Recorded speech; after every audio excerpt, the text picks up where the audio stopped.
Well, hello, everybody. We are here in the Broadcast Team Alpha studios, and so glad you're joining us again for this week's cutting edge conversations on man and creation with our very special guest. But before we get started, we'd like to invite you to connect with us. Connect with us here on YouTube, Broadcast Team Alpha, and we asked for the holiday giving to include reaching 5,000 subscribers. So if you could support us that way by subscribing, we would be so grateful. And you can also connect with us on broadcastteamalpha.com. You can see, you can watch and listen to our other shows there, just as you can here on YouTube. And we want to thank you for your super chats and thank you for supporting us that way. And thank you for telling your family, your friends, and even your frenemies about us. We'll take care of them. But be on the lookout because soon you will be able to get cutting edge Broadcast Team Alpha merchandise and even join us in some live webinars and some masterminds. So, Aage, will you please tell us about our special guest? Oh, yes, absolutely. This is going to be so much fun. We have Robert Stanley with us, and he is going to take us behind the curtain. You're going to want to stay with us on this one all the way to the end of the show because Robert has traveled to 59 countries in the record of the creation of man. I guess some people would call it mankind, and I'm good with that. No, it's not the Bible, but a much older and to me credible writing. Yeah, I know the Bible speaks of it too, and where they do there in Genesis, the Bible uses the exact same wording and the language as in the thousands of years older writing describing the creation of man. It is obvious that the 223 people that wrote the first draft of the Bible, they kind of copied the older writings and stuck it into their book. And of course, that is only my opinion. So we're going to hear the rest of the story from Robert here in a little bit. I also like to talk to Robert about the real internet, the cosmic web of light, where everything is connected. And of course, he is also an author of several books. He's the publisher and editor of Unicus magazine, and the host and excuse me, and the host of Unicus Radio Hour, which I seem to remember I was a guest on here several months ago. So, yeah, so let's hear the rest of the story, Robert. Welcome to the show, Robert. Welcome, Robert. Thank you, Aage, Katie, Nori. It's a pleasure to be with you all. All right. Yeah. Gosh, there is so much to talk about here, Robert. Where in the world do you want to start? What do they always say? Let's go back to the beginning. That's a good place. Yeah, I know it's very controversial too. Okay, I realize everybody has their own perspective on this, and that's fine. But many of the ancient records of our origins on this planet have been destroyed or hidden, which is a problem. So, I mean, we know this from the Nag Hammadi text, that there was a much larger body of information that was destroyed multiple times. It took them a while, whoever was behind the destruction of the library at Alexandria. And that's just the one we know about. Clearly, there's others that are underground and that may still be there. But obviously, we don't have access to it. So one of the problems, though, I think the biggest problem for me is we do not have an accurate accounting of the previous civilization. And most people know it as Atlantis. I'm not sure that that's really the right name, but that's the one everybody seems to know. Yeah. And we think we know something of it, but honestly, we know very little. And I'm sure that's by design because some remnant of Atlantis definitely survived and rebuilt after the flood. Now, the biblical interpretation, even the Sumerian writings, the Enuma stuff, they talk about the gods being involved in all that, but they don't really, in my opinion, they don't address the fact that they brought that on themselves. They kind of touch on it a little bit in the Sumerian tablets, but they don't really. They're pointing fingers at each other, but the truth is they were all culpable.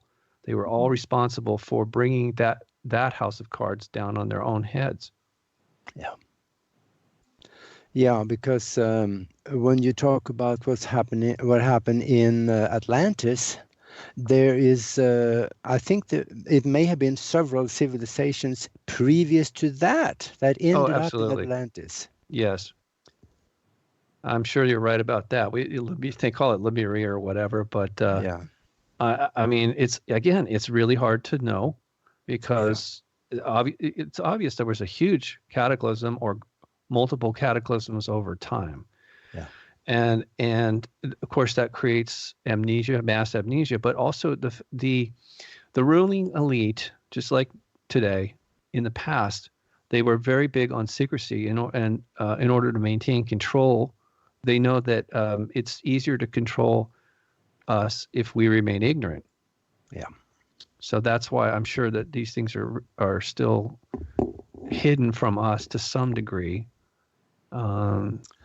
Wouldn't it be fun to get down into the catacombs under the Vatican? Well, who's hiding it from us? Yeah, well, right now we call them globalists or Satanists, Luciferians, whatever. Mm-hmm. But I really feel like most of the ones that we know about are simply puppets. You know, like, okay, for example, a lot of people point fingers at George Soros. But the thing about him is that I'm sure he's just an errand boy. He's not really the power. The people that are in power, they remain behind the scenes because most of them live thousands of years, and they probably survived the collapse of Atlantis underground or underwater or both. And they have advanced technology, stuff that we think we've invented recently. They've had it for thousands and thousands of years. Yeah. And they don't really like sharing, apparently. And so I know that's a huge term, they, but I believe they still have access to that same technology that we are now using to speak to each other around the world and share whatever kind of information. But that's because they gave it to us once again, and for really not for our own benefit. Unfortunately, it can be used for good or evil. Yeah. Like anything else, right? And so they really are their own worst enemy. Unfortunately, that's the problem. As I was saying to you guys off the air, technology by itself is not evil. The abuse of technology or the lack of balance of technology and science with spirituality and love is really the issue that I've been focusing on this year, and learning more about how this is like guaranteed. It's built into the fabric of creation that if a civilization develops technology, which they all do at some point, and the spirituality and love is not at least equal to or greater than the level of science and technology, that civilization will collapse on itself. And that's what happened to Atlantis, and probably Lemuria was the same way. And in essence, what I'm trying to say is that this world is not yet civilized. If it was, we wouldn't be behaving the way we do. Yeah. Right. And so but it's a problem because most of us think we've been brainwashed, I think, to think that this is a civilized world compared to, let's say, people living in so-called primitive conditions or tribal situations in a jungle or wherever. We think of ourselves as civilized, but in fact, we're not yet. We could be. And the funny thing about all this is, I mean, there's no really, it's just, I think it's ironic. It's all a choice. It's not rocket science. It's not some mystical, magical thing. It's a choice that we make.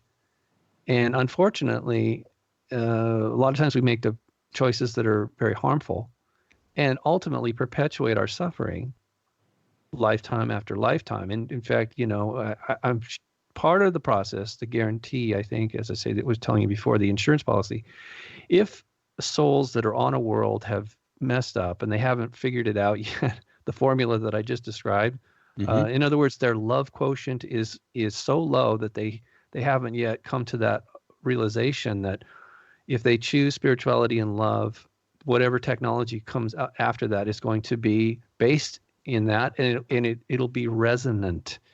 It will have a resonance as opposed to a dissonance. That's the really it's not any more complicated than that. Everything about technology that is based in fear is dissonant, and we saw a prime example of that recently this year, July, in Ridgecrest, California. The very large, very advanced military base out there under the ground collapsed on itself because of the abuse of technology. And when I say abuse, I'm talking about it is dissonant. It was based on fear. It was not compatible with creation, which is essentially a resonant energy pattern that is harmonious to itself. Mm-hmm. It's based in love and spirituality. Okay, so when you build weapon systems that are based in fear and dissonance, it guaranteed every time they're going to collapse. Yeah. I got a wonderful little thought that popped into my head here. Think about our development up to now is, it's based on fear. And the weapon systems we have, we could have the world wiped out in a matter of few hours. Yeah. How can we turn this around so we can develop that spiritual vibration that will support a different form of technology? How can that happen? Well, there's been pioneers in the field like Victor Schauberger. He showed that implosion typically, is more compatible with creation than explosive technologies that we have now. Most everything we have is based on explosive energy. Well, I think they call that centrifugal versus centripetal. The implosive is centripetal, and it tends to run cold and cleaner, and it's more safe. And like I said, it's harmonious with creation. So this is not a mystery. It's just, again, it's a choice. And generally speaking, the people that are in power here now have gone so far into the dark side that they've lost all empathy and connection to the cosmic web of light. And so what happens is when you lack empathy, this is what psychopaths are. Basically, that's a key indicator is when they cannot empathize with others. Yeah. Right. So we see these, and they always seem to rise to positions of power because they're just so obsessed with controlling others, because they really are out of control themselves. They feel it's easier to control other people, and they're just paranoid. And and again, it's all based on fear. So now you're asking a very good question. How do we get to that point? It's coming very soon. It's coming very soon. It's based on a choice. The way it was described to me by the benevolent extraterrestrials family from off-world that I'm in touch with, they made it clear to me that everything was going to be revealed between 2013 and 2022. We have a 10-year window, and you could see it. At first, I was a little skeptical, but over the years now, living through this period, it's obvious that they were telling me the truth, and that this has to happen this way. We can't really exercise our free will unless we are fully informed.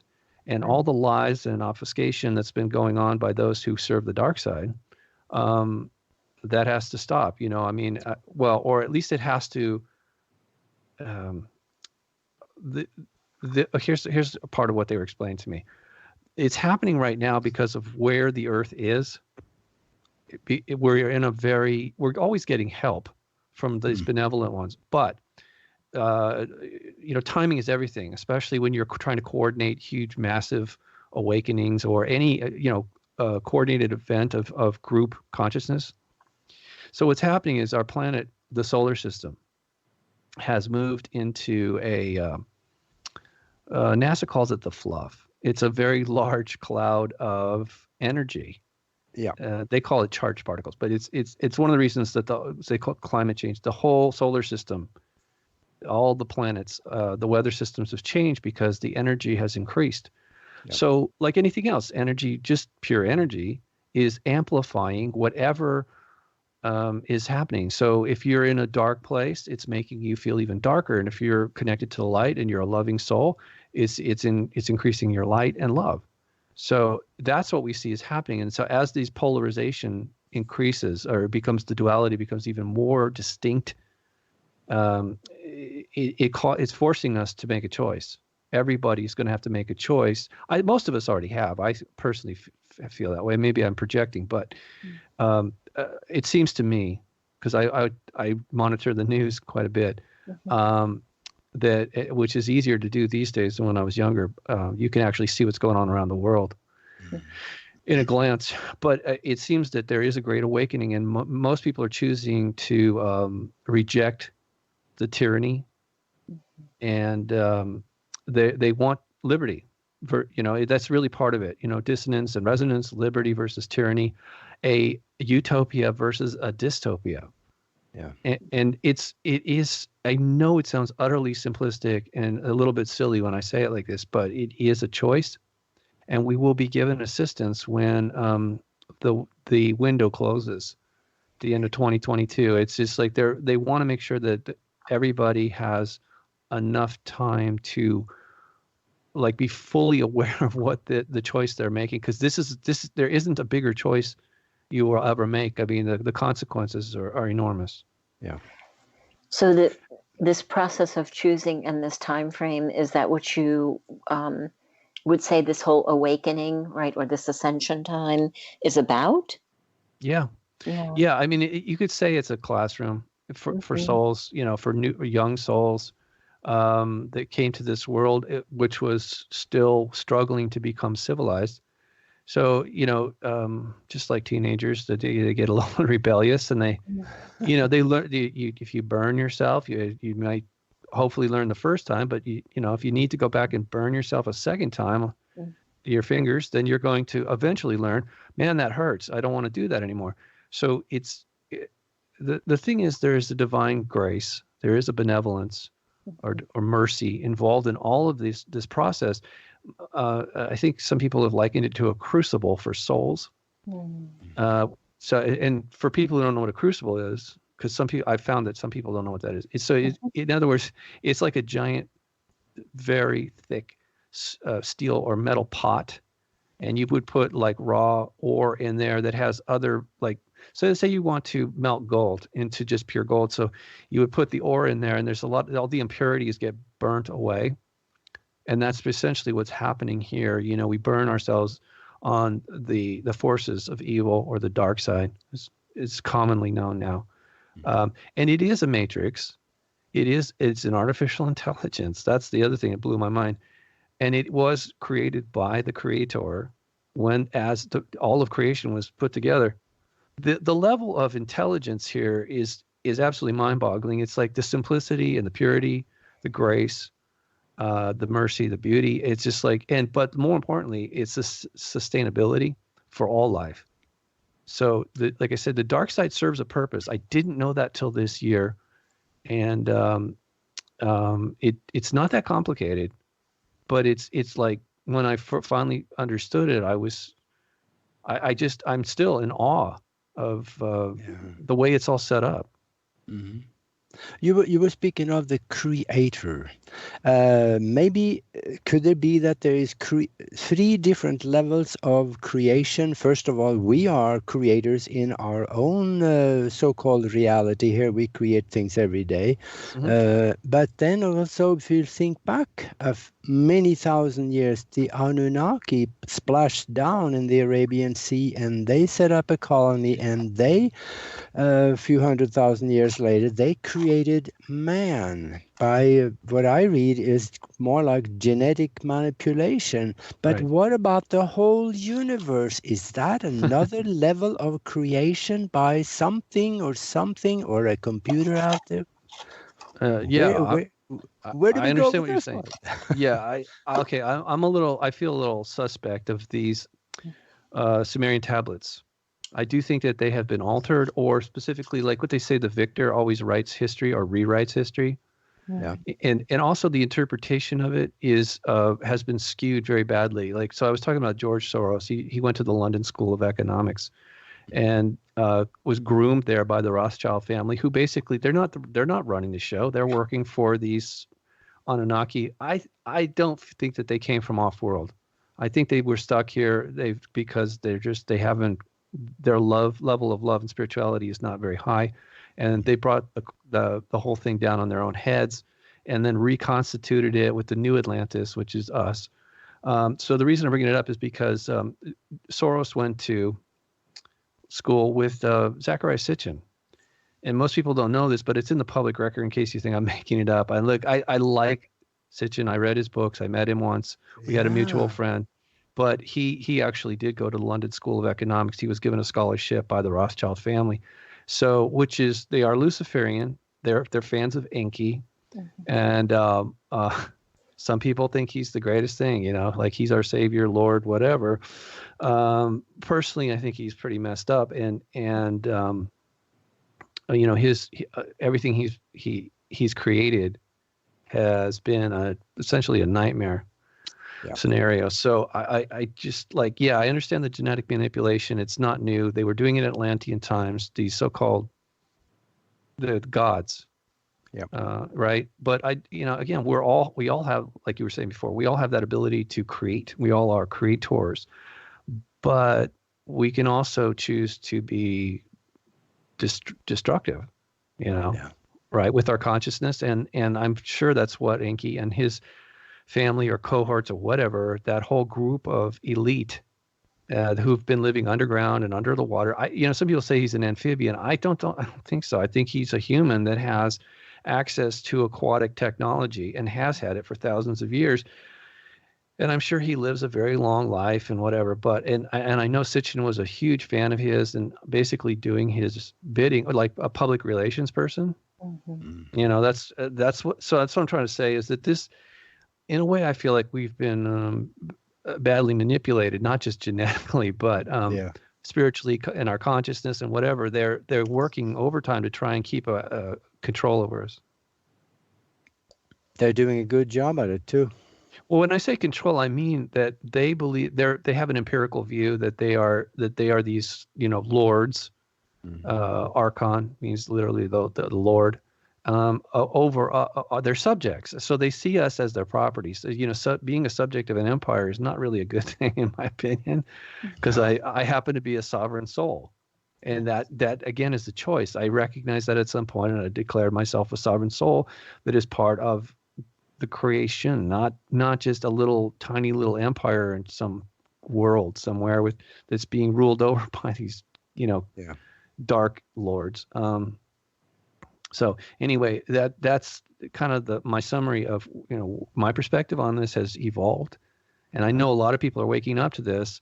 And if you want to call that ascension, that's fine, but or an awakening, but it's a process that we're all going through. Mm-hmm. So can I just go back for a minute? Go ahead. Who lives under the water? Well, we know that Enki, he's got a lot of different names depending on which time we're talking about or which region of the planet. He's also known as Oannes. But he's typically depicted as having either something to do with water, or having he's literally a man inside a fish skin. And now I think of that as a wetsuit. You know what I mean? Right. If you're going to go into the water, you pretty much, if you're a human, you want to have at least a wetsuit, and if not, or some sort of breathing apparatus. We know those exist. That's certainly not a really advanced technology, and it's not new. So, and in fact, the hat that the Pope wears is in deference to or respect to the fish man, Oannes, also known as Enki. And I know he's not alone. I mean, he's not like, he doesn't do all this on his own. It's like he's the head of an empire. And of darkness. right. Of darkness. Look, they could switch over anytime. That's the other thing. They don't have to be like this. It was a choice that they made. I don't think it's a good choice, but it's and here's the other thing. As I was talking to you guys off the air, the books that I came into possession of this year that are free on my website at unicusmagazine.com. If you scroll down, you'll see these 3 very, very cute little children's books that seem very, very non-threatening, right? And if you actually read it and think about the implications of what is being said, I know it's presented as fiction, but if you just stop for a minute and think, wait a minute, if that's really how things are, we've been lied to. We have been lied to. The dark side has been manipulating us to believe that everything, all the other worlds are just like this one. And it's not the case. Some of them are even less civilized than we are right now. And I'm not talking about technology. I'm talking about the level of love and spirituality. That's the real metric. That's the gauge right there. And you see, most of our leaders they don't never talk about it. The only guy that talked about it this year publicly was Jack Ma, which I was shocked when he said that. He said that when he was debating Elon Musk, who's completely turned to the dark side. In fact, he's probably been replaced. Like cloned? Yeah, and it's not just clones. These things, the replicas are, what do they call those? Like robot, android. Oh. So they're not fully biological. And they're not that hard to do. And it's not new. It isn't new. None of this stuff, that's the thing. They want us to, it's, again, the lies that have been told are multi-layered. For thousands of years here, they've been pulling the wool over our eyes. And to some degree, we agree to it. So one of the conditions that humans display, the way we currently are, because we've been manipulated on many levels, is to submit. Yes. Right. And that's part of being a good subject to and the empire. You don't. In Japan, they call this, like they say, the nail that sticks up gets hammered down. So if you don't want to get hammered too hard, you just go. The other thing, they call it the Stockholm syndrome. Yes. Yep. Or Milgram syndrome. It's where it's supposedly a survival technique where you just give in to your captor or abuser to survive. Right. All right. But at some point, that's not really survival, because you have compromised so much that you're no longer your true self. And that ultimately, I guess, is, well, it at the very least, it inhibits one's growth. Yeah. Right. Definitely. But I mean, we've kind of been habitualized to the darkness, especially with all of the technology that we're not using for the purpose of love and light. Yeah. And if we do, it's like, okay, let me finish this game and then I'll, state my intentions of love and light, and then I'm going to get right back on my device. And so, I mean, how could we begin to turn it around after making the choice? After making the choice. Okay. So thank you for asking. That's an excellent question. The way I came full circle, I guess, on this particular topic in 2013, when I was asking them telepathically, my family off-world, I don't understand what the problem is. I mean, excuse me, by 2013, I understood what the problem was, but I didn't know what the solution was. So they described to me that these waves of energy were going to wash over the planet, waking everybody up, whether they want it to be or not. And of course, there's going to be a lot of resistance, but it's futile ultimately, because this is part of the grand plan. It's a divine directive. It's not a, in other words, you have to do it. Yeah, everybody has to. Not an opt-in. No, there's no option. You can't opt out. Yeah. It's not like, I'm going to, don't and bother me.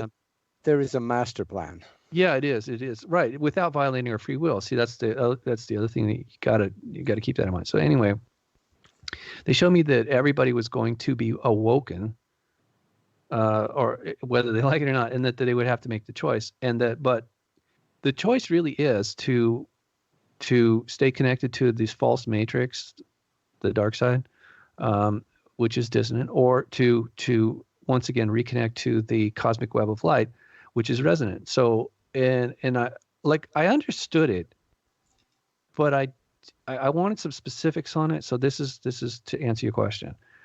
We can increase our resonance by doing something that sounds very simple, but it isn't. And for example, being calm, kind, creative, and courageous. Yes. So being calm in the midst of a crisis is really, really hard. Yeah. But it's super beneficial because, like, if you can remain calm, other people will see it and feel it, or feel it, your resonance, right. And that will become contagious in a very beneficial way. Mm-hmm. All right. So, and if you are kind when others are being cruel, same thing.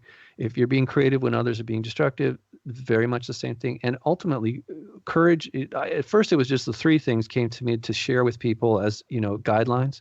Yes. But it's like the courage is important because fear is such a huge component of the dark side. Right. And it's so easy for us to fall into that trap and start pointing fingers and just being paranoid. And that increases the dissonance in us, in our souls. So when they say the kingdom of heaven is within, well, okay, how do you access that? Yes. You have to increase your resonance or your love quotient in order to connect to the web of light. And it's not that hard. I mean, at first it is, because we've been so bombarded with all this, the dark stuff. But so I don't know how many of you guys are going to see this. I'm putting it in the chat here for this group. That's a picture, that's a painting of Transfiguration of Christ.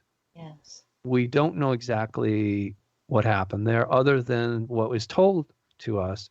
And it's really overlooked because most people have no idea what was going on. And it took me, a long time. I felt like a long time to understand that myself.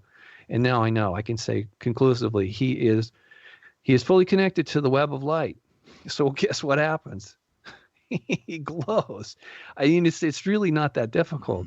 It's not. It's like not super mysterious anymore. Once you see the mechanics of it, it's like, oh, okay, that's pretty logical. You plug something into a web of light, it's going to glow. It's not just the light. It's consciousness. Light, sound, everything is waveforms, and consciousness is a waveform. So he's not only just emanating light and love, he's actually broadcasting to the world, to this world, this higher frequency of love and compassion and mercy. Mm-hmm. It's a beautiful picture. It is. And like most people never talk about it. I've asked so many people for their opinion, and they're like, oh, I don't know. Well, it reminds me a little bit of the Eastern trained mystics and yogis who begin to emanate light right after being in whatever they do for 36 hours or whatever. Yeah, supposedly Moses was like that when he came off the wherever he was, the mountain. Yeah. So, do you think this emanation of light? Do you think the current trend of talking about light body and awakening the light body may be a diluted way of getting this information out? Or well, look, we're like the blind leading the blind. Yeah. Most of the time, and if somebody who has the insight or the foresight of these things comes along and describes it, most of the time we have no context for it, and so it's sort of lost. It's lost to us, Right.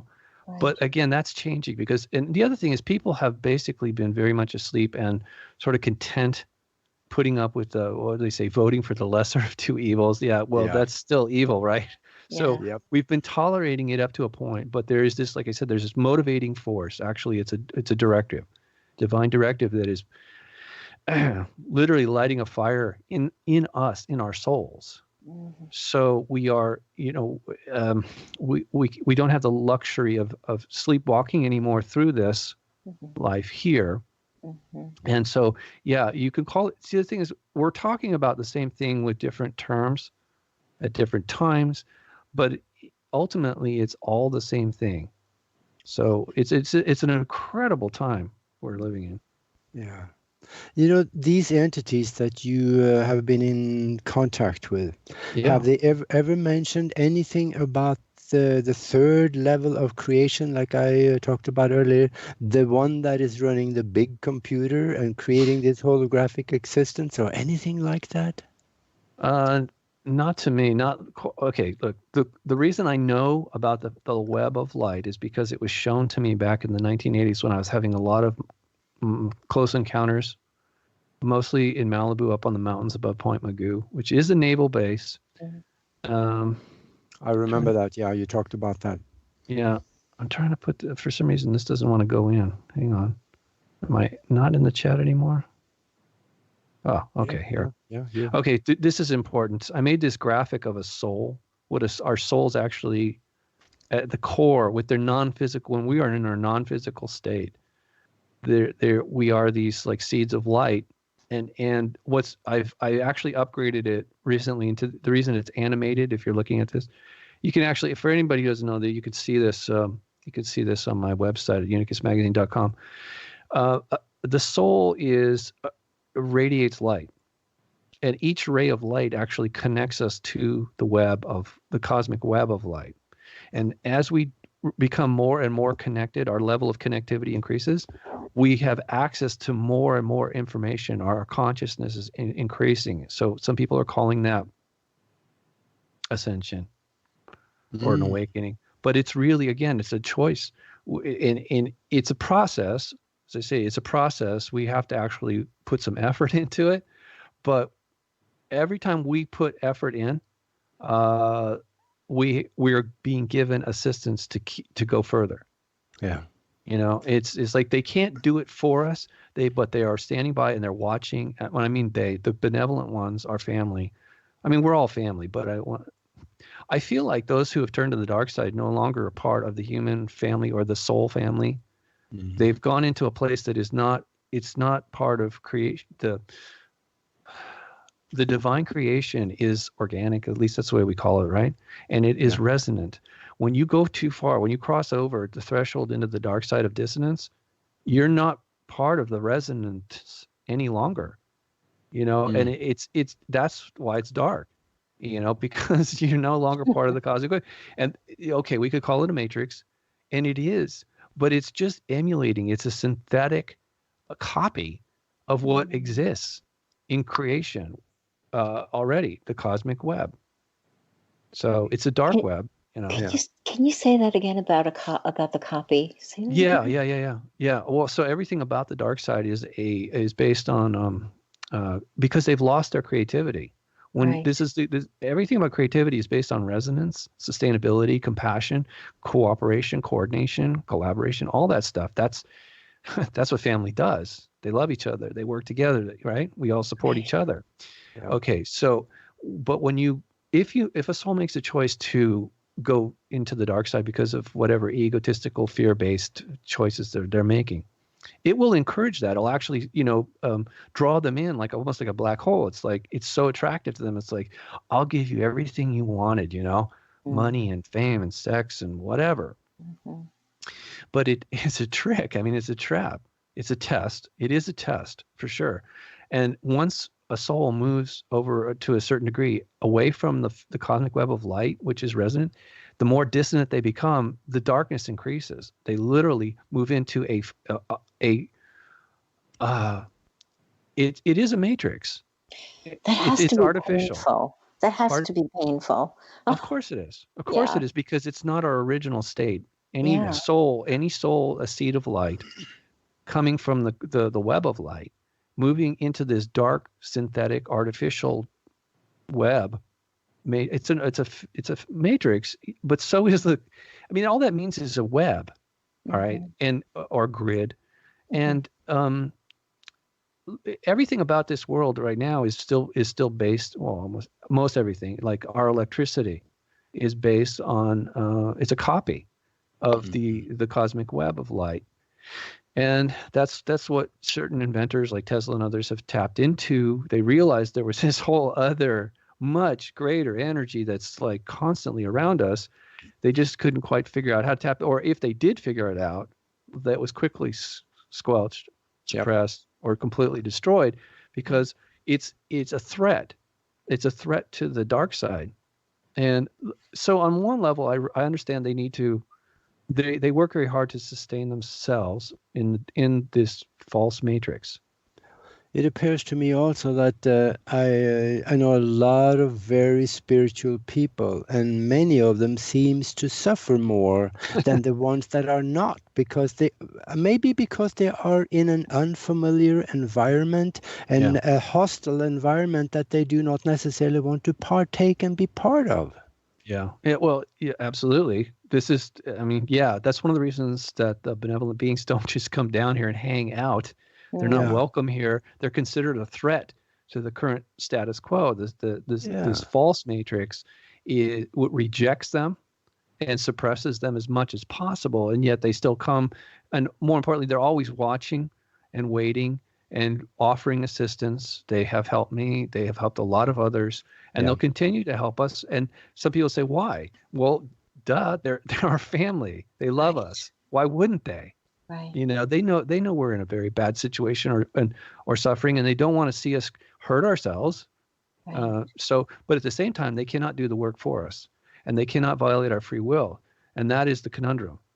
Yeah, right. So there's limitations on what they can do. It's one of the reasons that they select certain ones of us to be like spokespersons or way showers, or, you know, that are those of us who are actually here, you know, more acclimated. And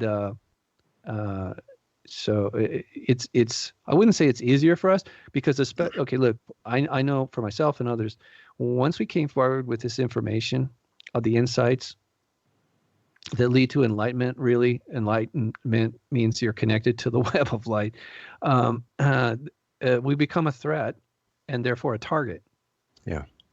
So again, this is why courage is an aspect of increasing your resonance, because if you do the other three things that I mentioned, being calm, kind, and creative, that's all good and well. But if you're not courageous when you're attacked, you could easily fall towards this, you know, into the fear-based stuff. And it's happened to me. I'm speaking from experience, and I know other people have done it too. It's just I've done it too. Yeah, right. absolutely. So you know what I'm talking about. Yeah. Let me run a quick scenario by you. You know, I mentioned those ships that is in orbit around the moon right now. They have actually been there several years of our time. They're waiting for something. And they're waiting probably to an occasion or some type of event where they will show up by the thousands in the sky. And they will show themselves. I don't care what the governments do for disclosure. I mean, when you see them like that, disclosure will become unnecessary. Right. Do you think that is something that is within now and 2022, like you mentioned? No, I think it would be 2023.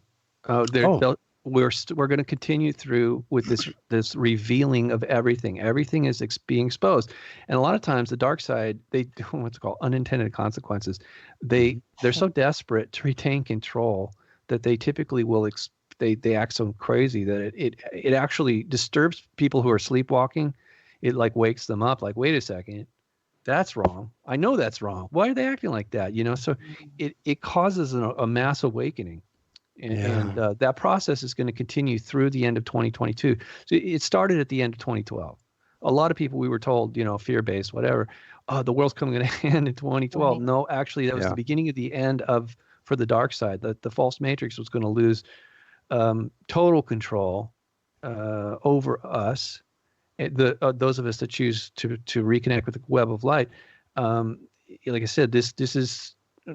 Most of us, I think, who are in the light already, we've already made the choice. We're not going to go. There's no way we're going back. Most of us, right? But the dark side doesn't know that, or they don't. It doesn't really matter to them because they don't have a plan B. They're so committed to that path of that synthetic, artificial copy that again, I didn't understand what it was, the purpose of it. Or more importantly, how could a loving creator permit this to persist? What was it just didn't make any sense to me until this year. Yeah. So, and it's not to excuse it, but I just wanted to understand it. And it actually, not only does it make sense, it gives me some sort of comfort to know that it is not in control unless you choose to give it control. Yeah. And they don't want you to know that. The dark side doesn't want you to know that because it makes them look very vulnerable or weak and a bit silly, Mm-hmm. And they just, again, all the little tricks that they pull or things that they try to appeal to us through either fear or greed or whatever, all the dark emotions of dissonance. They play on those. Go ahead. The more you talk, actually, this is starting, the 2023 is starting to make sense to me. Let's say now that all those ships shows up tomorrow at 2:15 in the afternoon. We're not wake enough yet. That will be total confusion and possibly conflict and all kinds of nasty stuff could happen. But maybe another 3 or 4 years, we would have awoken enough to be able to understand much more, so there'd be less confusion and possibly we could avoid the conflict. Yeah, well, unfortunately, when they show up like that in 2023, it'll just be to interact directly with those of us who want to rejoin the cosmic family and or the cosmic web of light, because the people at that point who continue to serve or work with the dark side, they will have made their choice, and they will reject. They will reject these so-called angels or messengers from heaven that are bringing. It's not our salvation. It's like, shoot. It's. I don't know how else to put it. It's not disclosure. It's not ascension. It's something. It's I guess I'd say a reemergence. Yes, a reuniting with the family, bringing us back into that fold of our family, and we will be welcomed home. Although a lot of us think that this is our home, the truth is the cosmic web of light is our home, and it is throughout all of creation. Now, you got to understand, some of the worlds are still uncivilized. So once, let's just say, 50% of us or more become civilized, and we choose to be loving and to connect to the web of light through our heart chakra, our soul. I think we're about there. We're getting really close to it. I know it's because of shows like this. Believe it or not, I know. For a long time, I kept thinking, why am I doing all these shows? Not just interviews. Why am I hosting all these shows? And so, what is the purpose of having a website and doing this? It's because it's for people who are souls that are awakening and just want a little reassurance, confirmation that they are heading in the right direction, or at least the direction that they are, that they really feel more at peace with. Because it isn't just about love. It is truly, if there's a chart on my website I found is pretty amazing. Love is up there, but it's not the top. It's not the top frequency. It's actually peace. Peace. Yeah. So part of my meditation has evolved to the point now where like situation in Hong Kong, what I was doing is visualizing, because I know it very well. I lived there for 4 years, and I consider it my home. One of my homes on this world. So, and I have a lot of beautiful people I love there. And so what I was doing was I was visualizing myself in spirit there and bringing, radiating light and seeing everybody as they are truly. It's these seeds of light. But I was saying to them on that level, I was saying to them, peace. Be at peace. And you will find love in your heart, and it's just a reminder. I'm not trying to do a Jedi mind trick. It's on them. I'm not violating their free will, but many of them, at the time I was really focused on it, I actually saw in the newspaper. I saw total confirmation. Some of them were clearly getting that message. Wow. That being violent isn't not the answer. That's all based in fear. That's not progress. And that's not civilized behavior. And it's not good for anybody, anywhere, anytime. So, right. And I'm not making a judgment, by the way. This is an observation. It's part of my choice to participate with them remotely. Well, it's not even that. On a spiritual level. Yeah. right? Well, you reached them connect. because of the cosmic internet, because you were That's right. You connected. Well, that's what telepathy is. And that's why though empathy, you can't really have telepathy without empathy, because it isn't just words, it's emotions or energy flowing through the web. So we call it consciousness. These words are very limited.